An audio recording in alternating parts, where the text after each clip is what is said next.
Indian polity படிக்கலாமா? பொதுவாக எல்லோரும் இந்தியன் பாலிட்டிங்கிற சப்ஜெக்டை ரொம்ப கஷ்டம்னு சொல்லிட்டு லாஸ்ட்டாக தான் படிப்பாங்க. ஆனால் இந்த சப்ஜெக்ட் ரொம்பவே ஈஸி. எப்போனா அதை நம்ம லைஃபோடு கனெக்ட் பண்ணி படிக்கிறப்போ. வாங்க பார்க்கலாம். ரீசெண்டாக எலெக்ஷன் நடந்து முடிஞ்சிருக்கு. தேர்தல் சம்மந்தமாக இந்தியன் பாலிட்டியில் மொத்தம் 7 விதிகள் இருக்குது. அதில் முதல் விதி 324 ஆர்டிகல் 324 என்ன சொல்லுதுன்னா, Lok Sabha, Rajya Sabha, state assembly, president and vice பிரசிடென்ட்டுக்கு தேர்தல் வச்சு அவங்கள தேர்ந்தெடுக்கிறதுக்கான அதிகாரம் தேர்தல் ஆணையத்துக்கு இருக்குதுன்னு சொல்கிறது தான் ஆர்டிகல் 324. ஆர்டிகல் 325 என்ன சொல்லுதுன்னா, no discrimination in voter list. அதாவது சாதி, மதம், இனம் மற்றும் பாலினம் அடிப்படையில் எந்த நபரும் வாக்காளர் பட்டியலிருந்து நீக்கப்படக்கூடாது அப்படின்னு சொல்கிறது தான் ஆர்டிகல் 325. அடுத்ததாக ஆர்டிகல் 326 ரைட் டு ஓட்.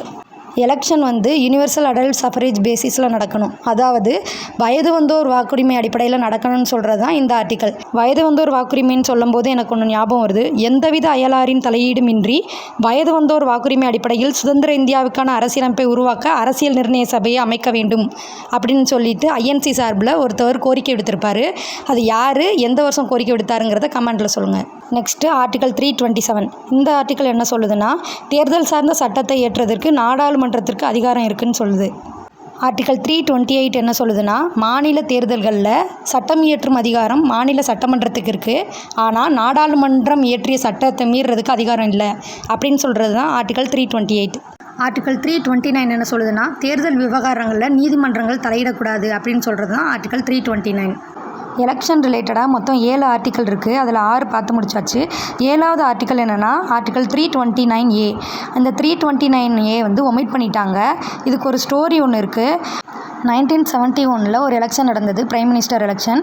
அதில் இந்திரா காந்தி மேம் தான் வின் பண்ணாங்க. ஆனால் ஆப்போனன்ட் பார்ட்டி ஒரு பெட்டிஷன் போட்டாங்க, இவங்க பணம் கொடுத்து தான் ஜெயிச்சாங்க அப்படின்னு. அப்போது அந்த கவர்மெண்ட் மூலமா ஒரு அமெண்ட்மெண்ட் ஆக்ட் ரிலீஸ் பண்ணாங்க. அந்த ஆக்ட் என்னென்னா 39th amendment act of 1975.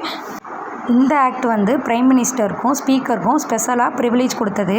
லேட்டராக Indian கான்ஸ்டியூஷனில் சட்டத்துக்கு முன்னாடி எல்லாருமே சமந்தான் அப்படின்னு 44th amendment act of 1978 article 329 abolish பண்ணாங்க.